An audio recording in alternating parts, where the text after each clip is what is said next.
You're listening to What She Said, a podcast for bloggers and creatives hosted by me, Lucy Sharif, a freelance journalist living in London.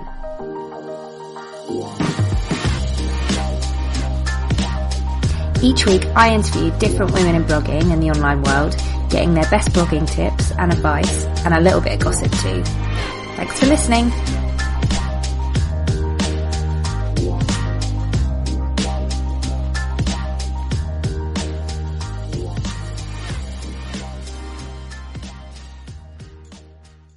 Welcome to another episode of What She Said. In this episode, I chat to Jessica Rose Williams. She's a minimalist lifestyle blogger and coach living in Sheffield, and despite only starting her blog a few short months ago, her blog is actually the same age as my baby. She's garnering really big numbers and fab engagement, due in no small part to her authentic presence and very high quality content. We chatted about minimalism, the myths that surround it, why and how she finally started her blog, and why content will always be king. If you're thinking about starting a blog but you feel completely overwhelmed, this one's for you. As I write these show notes, I'm actually quite heavily in burnout. And the way Jessica and I connected, although we'd followed each other on Instagram for a little while, is because I was trying to clear out stuff, declutter in my flat and feeling completely overwhelmed, and she came to my rescue and saved the day. She's been such a support, and I only know her through Instagram, which is crazy. I sort of feel like I know her in real life, but anyway, she's incredible. So as soon as her coaching packages go live, you should definitely sign yourself up for one, because she's already been coaching me basically, and she's incredible. Enjoy the show. Hello Jessica, welcome to the podcast. Hello. Thank you for having me. Oh, you're more than welcome. Thank you so much for being part of it. So for anybody that doesn't know who you are, can you introduce yourself and just tell us a little bit about your blogging journey so far? Yep, I am Jessica Williams. I am jessicarosewilliams.com for the blog, based on the fact that I couldn't get Jessica Williams on Instagram, which is where I actually started. That's why the middle name is in there. And it's still a bit, I don't know about it, but I love it. Do you really? Yeah, it's so pretty. I really like it. Well, that's why it is that. So I only started blogging in April. So I'm very new to all this, but I've been obsessed with Instagram for years. Mm-hmm. That's where all the sharing and the being creative really started for me, but I never quite felt confident enough to really put myself out there via a blog. Yeah. So I just sort of used to do, mini stuff on Instagram basically. But my blog it's a minimal lifestyle blog. So it's all about living with less and the benefits of that. And I blog about travel as well. And yeah, that's it.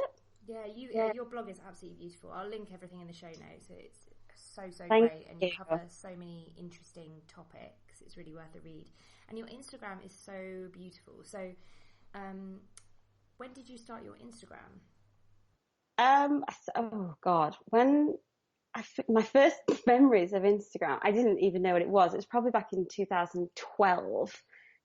When you just had the filters and you took photos on there. I was a Nashville girl from Scotland. Oh, I love Nashville. I really overused it.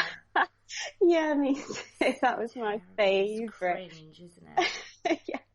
But I mean, in the beginning, I didn't even realise that it was a social media. I just thought it was an editing tool. So I just put loads of different crazy photos on there. And then I had to delete quite a lot of them off. And then as it grew and started following people and, just fell in love with it basically. Yeah. So you've got a really solid following on Instagram, really good engagement and quite big numbers. How did you do that? Initially by posting a lot of what I knew was popular is the very honest answer. You know, I mean, I'm a really, really visual person. And as I said, I've been Instagram obsessed for years. So I'd look at what other people were posting and think, oh, I really like the look of this. You know, I want to try and create something similar. And there is a formula that can be followed. And this was all sort of pre-algorithm as well, which has made a complete difference. I mean, that completely changed the way I saw Instagram when that came in, and for the better. Because definitely. I actually started talking to people when that came in. Oh, it's nice to hear someone say something good about the algorithm. Yeah, well, yeah, it is a love-hate thing, isn't it? But on reflection, having said that, I do actually think it is a good thing, because I feel like I actually have real friends on Instagram now. That's really sad. No, not at all. I do as well. I mean, I'm a mum on maternity leave, so Instagram has been like a proper lifeline for me. I connected with you on Instagram. So many podcast guests who I chat to daily, and no, I feel like they're friends. Yeah. So all of a sudden, the algorithm came in, and it got a lot harder to get that, to get people to like, to get seen was so much harder. So I thought, oh, well, this isn't great. I need to switch things up here. I need to try and do something. And it really pushed me creatively. And I feel like my Instagram's changed for the better. Yeah. So I'm so much happier with it. I'm the happiest probably ever been with it. That's a really, really good point, that it is harder now to get likes and comments. Absolutely. But actually, that's just pushing us all to be a better version of ourselves. I think so. Yeah, that's how I see it. Good and positive. So, but it can be hard for people. You know, it is, oh gosh, when, you're not getting seen and you're trying your heart out to get the best content out there, and then it's not getting seen. It is hard, but we've got to take the positive, haven't we? Yeah, definitely. So going back to your blog, so you mentioned that you didn't want to start it for quite a while. No. What was holding you back? The fear of, it's usually with me when I'm frightened of doing something, it's the fear of failure. Yeah. So I guess I felt like, oh, what have I got to talk about? Nobody wants to listen to what I've got to say. Everyone's just going to laugh at it. No one will read it. Don't be silly. You know, it's just the self-doubt creeping in there. And that held me back for years, because I've read blogs for years and always sort of imagined what my own might look like, but could never quite push myself off that ledge. And then January we went on a holiday, and I always say that I have travels to thank for so much, because I come back and I'll always feel inspired to make some change or something like that. I don't know if it was something to do with the new year, but I came back from Mexico in January, and I thought, you know what, I'm just going to do this, because I feel like I've got something to say. So what if nobody reads it? I want to start writing again. My sort of minimalism journey, I'd done all my decluttering, and life was changing very quickly, having got rid of so much stuff. So I had all this extra time on my hands, is the truth. Because my, crappy friendships had gone. I was only doing what I really wanted to do. And this space appeared. It was really strange. And I began to feel so creative. I had this crazy urge to just do it. So I did. That's brilliant. And so, I mean... And I'm so glad I did. I see lots of your posts shared by other people, which, for someone who has only just started blogging is amazing, because normally, there's nobody looking for ages. Yeah. So it's brilliant. So going back to kind of when you finally decided to, I don't know, reveal it to the world, as it were. Yeah. So you'd already started your minimalist journey. Mm-hmm. Do you think that really... Actually, first of all, do you want to talk to us a little bit about that? Because that is kind of your whole ethos, is minimalism. Yeah, it is. It is. It's what I love writing about. It's what I'm most passionate about, is simplicity, and how it applies to everything. It started for me about 2 years ago now. I was in a job I hated, just hated 9 to 5 life. I wanted something different.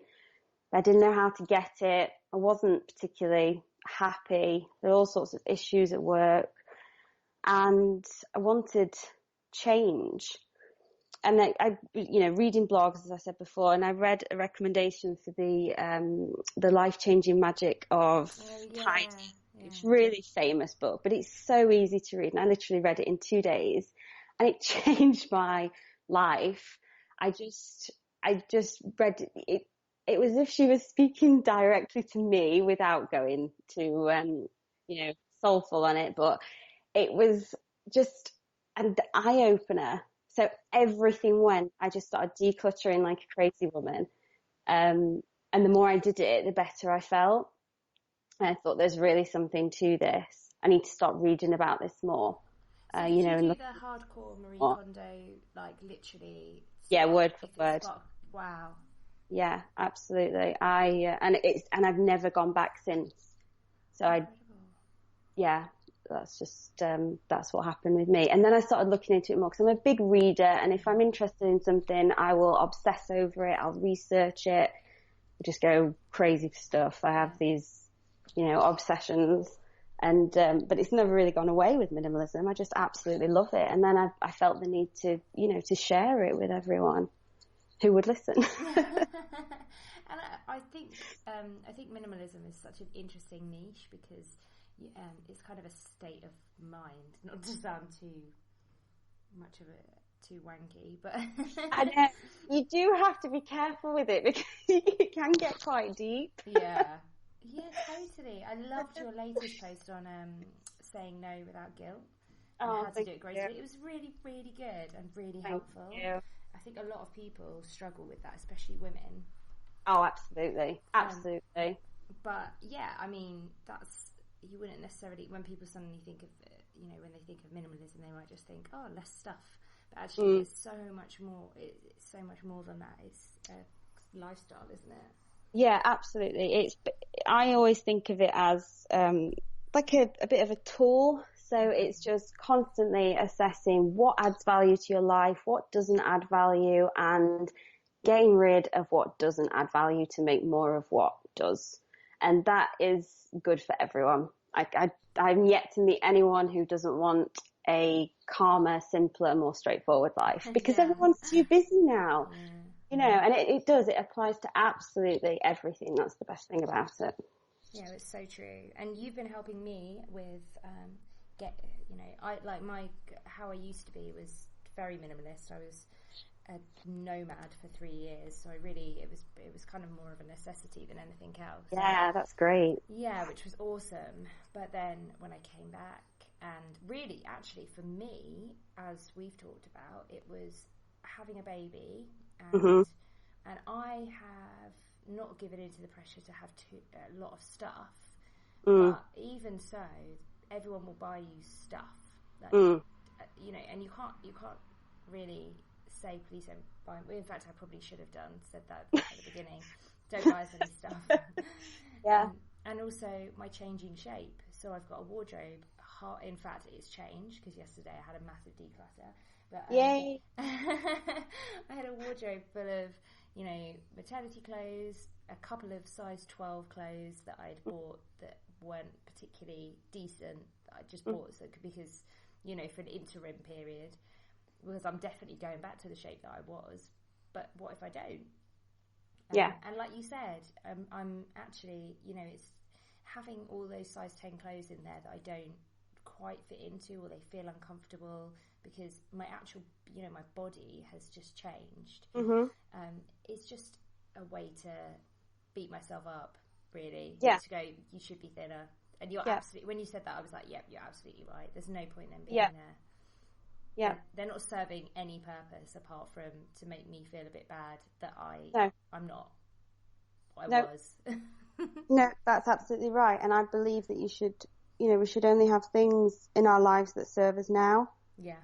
And who we are now. And it's a case of constantly reassessing stuff. Just because those size 12 clothes serve you now doesn't mean they'll serve you in the future, but it doesn't mean you can't go, back to a different size or whatever. But living in the past is a bad thing. Yeah. Don't believe that. Yeah, 100%. But so many people do it, and it is so hard. What would be... So you gave me some really practical tips, and I felt I was so overwhelmed when I was talking about it. But I felt really calm and clear afterwards.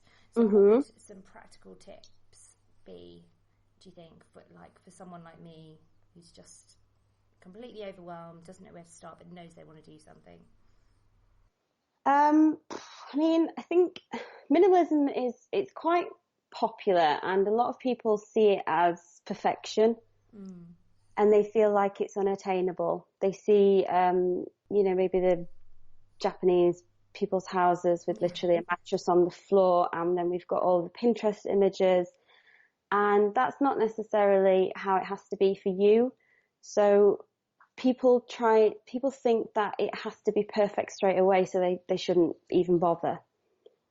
My advice is always to just start small and start with whatever feels easiest.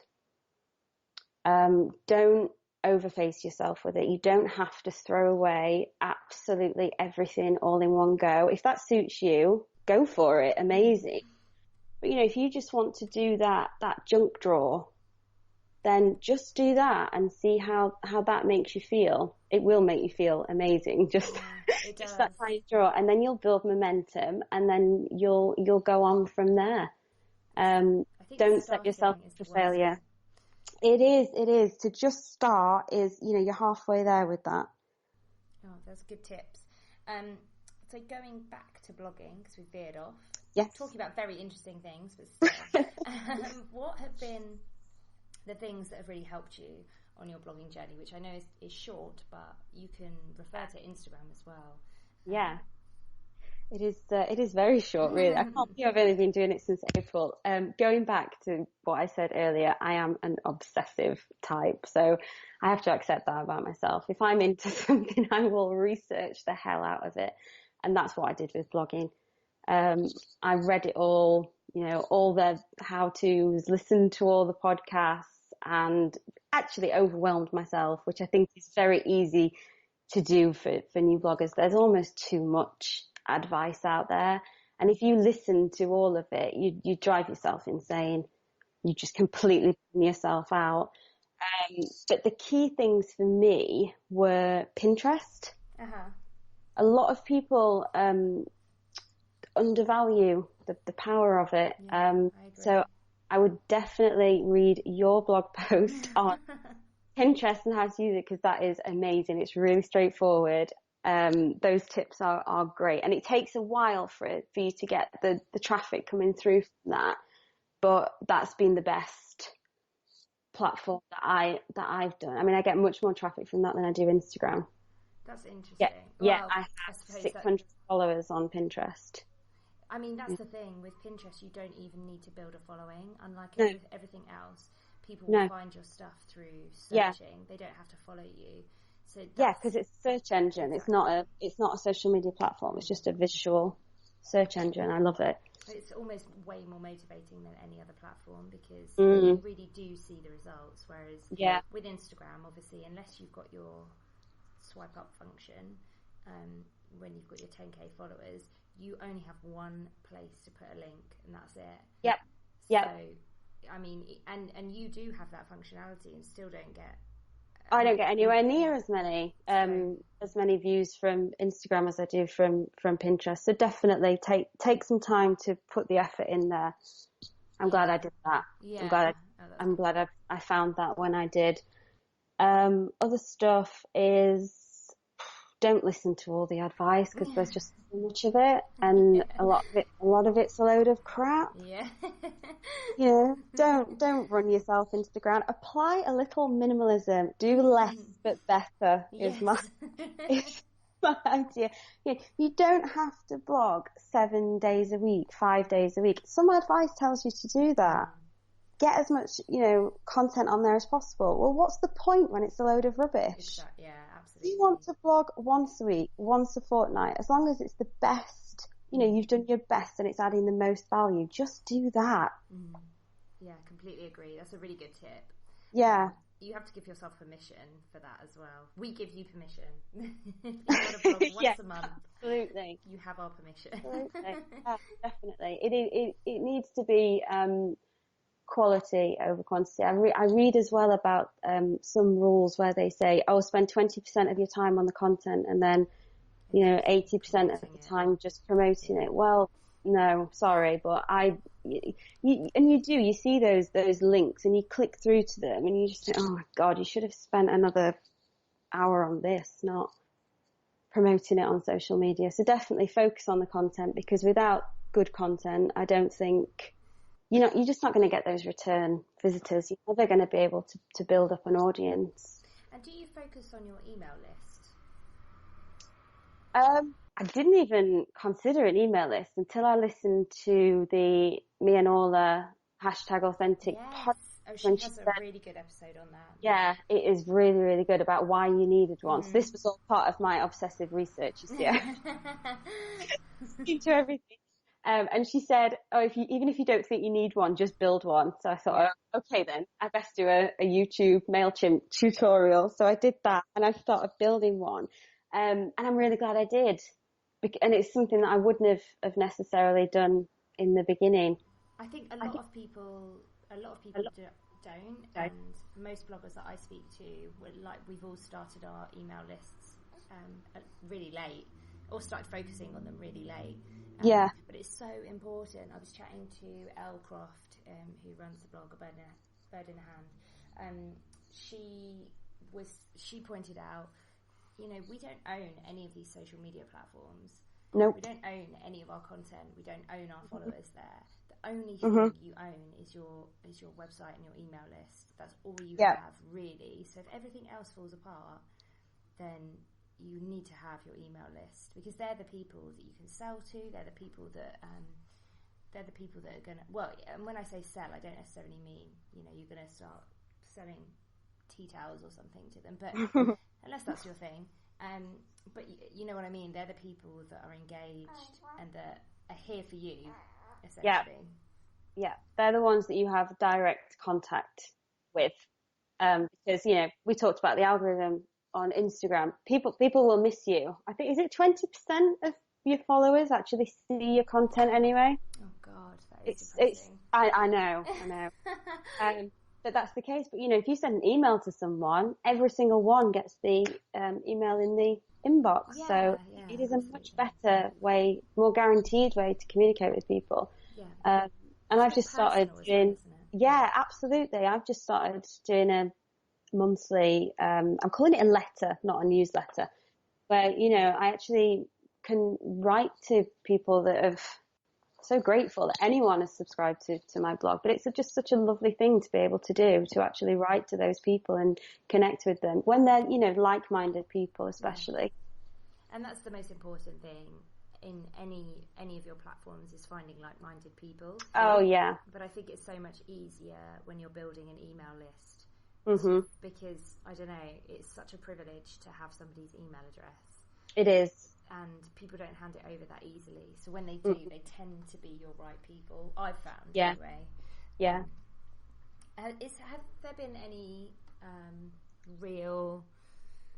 So we've talked about Pinterest, but have there been any real kind of growth boosts that you've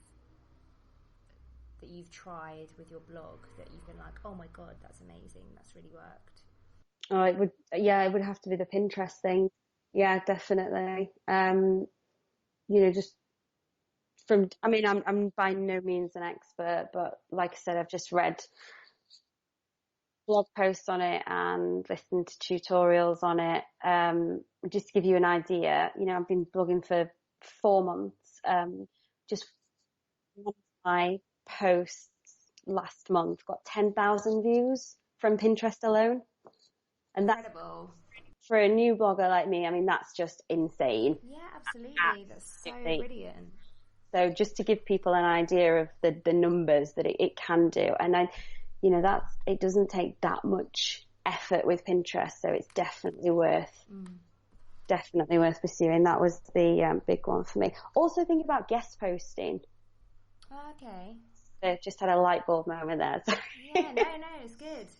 Because something I listened to not long ago, I can't remember which podcast it was, but they said it's an amazing story, and it was a brand new blogger, and they didn't even start their blog. They just put a page up, sort of like a home page, just with a subscription on there, just saying blog coming soon, please subscribe.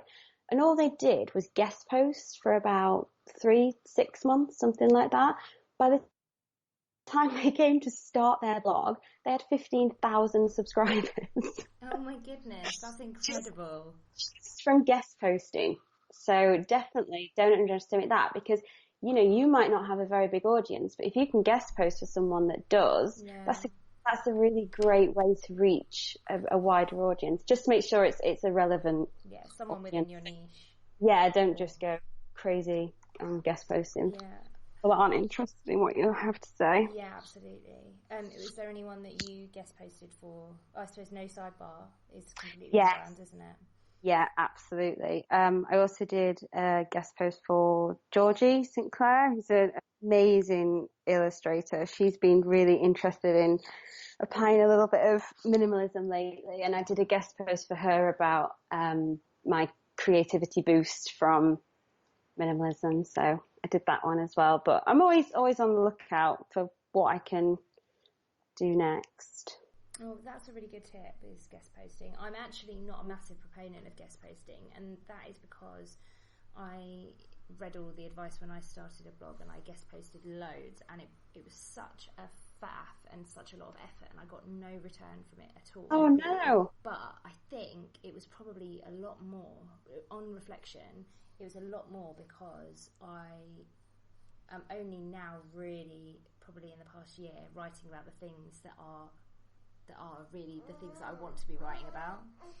Okay. So really, I was guest posting for the wrong people, and it's just all kind of wrong. And now, because my time is a bit of a premium, and blogging isn't my full-time gig, I don't really have the time to guest post. So if I do it, it's just for the fun of it. Yeah. But I think it's important to define where you want to go with your blog at the beginning, and if you're going to guest post, then just be really curated about the whole thing. Yeah, you have to. I think finding the right audience and the right ones to do it for are key. Absolutely.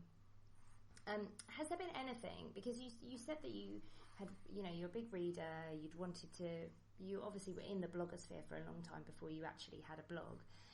Was there anything that I know you had the same kind of feelings as so many people that I talk to about what can I add to the plate? There's so much out there already. What am I going to say that's any better or even different to what everybody else is going to say?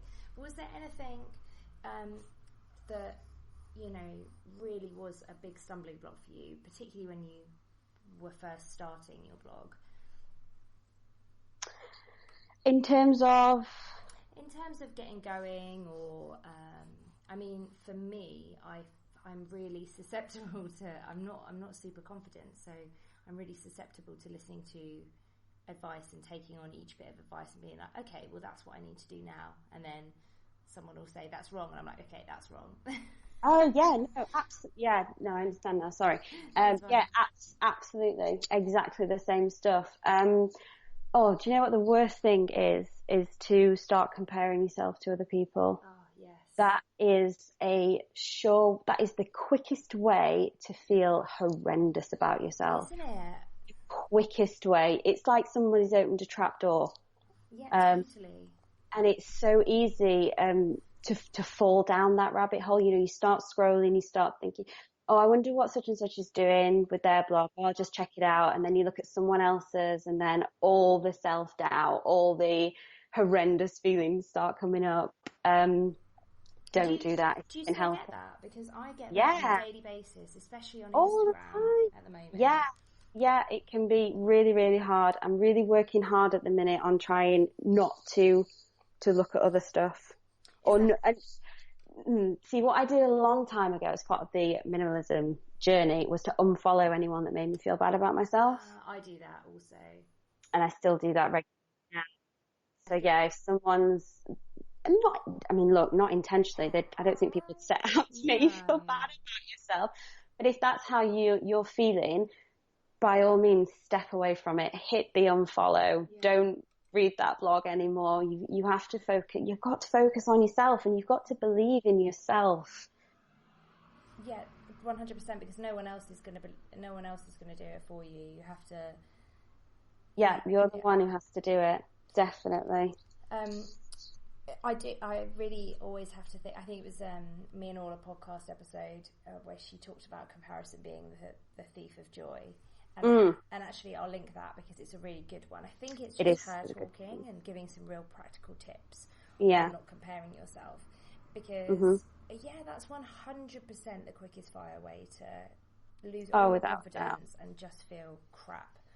Yep. And it serves nothing, like no purpose at all. It doesn't. And what everyone forgets, and this is how I drag myself out of it, because, everyone does it, everyone slips. But they're on a completely different journey to you. Yeah. They're at a completely different stage to you. So they're comparing yourself is actually ridiculous, because you're not even going in the same way. Everyone's path is completely different. Yeah, I think it's really important to remember that as well, because even when you look at another blogger who maybe has a similar audience to you, or the similar kind of aesthetic to you, they're not on the same journey. They might be doing something completely different. I'm interested to know, because you're so new to blogging. I'm interested to know how you feel about your numbers. Like, I feel like you're the sort of person that probably has a monthly spreadsheet that you track things. I don't know if that's correct, because I am that sort of person. I don't. I really don't. Do you know what? I do. No. I have this. I do this thing where I have these, like, I really don't want to go too deep, but these are things that have really helped me. So if these things can help other people, then I'm going to share them. I have these affirmations, and whenever I'm feeling a bit low, I'll read them to myself, and they're actually a really powerful way to motivate yourself and pick yourself back up. And one of them is that my self-worth is not my numbers. So I don't keep any spreadsheets or anything like that. Instagram, I used to have the follower app. Yeah. And I used to see who unfollowed me and how many new I'd got, and oh my god, that was one of the things that made me feel bad about myself. So I got rid of it, and it was so much better without it. Yeah. Because I could just focus on creating the kind of content I wanted to, instead of being obsessed with the numbers. I think that's really important. But they do matter, and that's the very sad thing about blogging. The numbers do. And also they matter. I mean, I think you're right. I'm the sort of person that likes to really track where I'm going. So, and I'm a real Excel geek.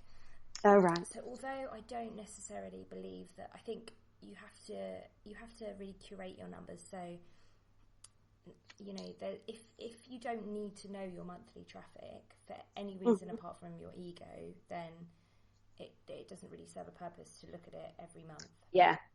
But if you are tracking it because you're trying out new things and you want to see what's working, then that's completely different.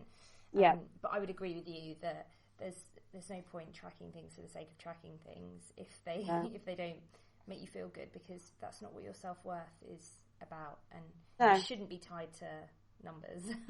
No, absolutely not. And they can just become a stick to beat yourself with. It can be awful. Yeah. And then you're just wasting time when you should be spending that time creating. Yeah, that's a really good point. Like, that time could be spent doing something much more creative. And also, when you're doing something, when you're creating, most of us, we're all creators,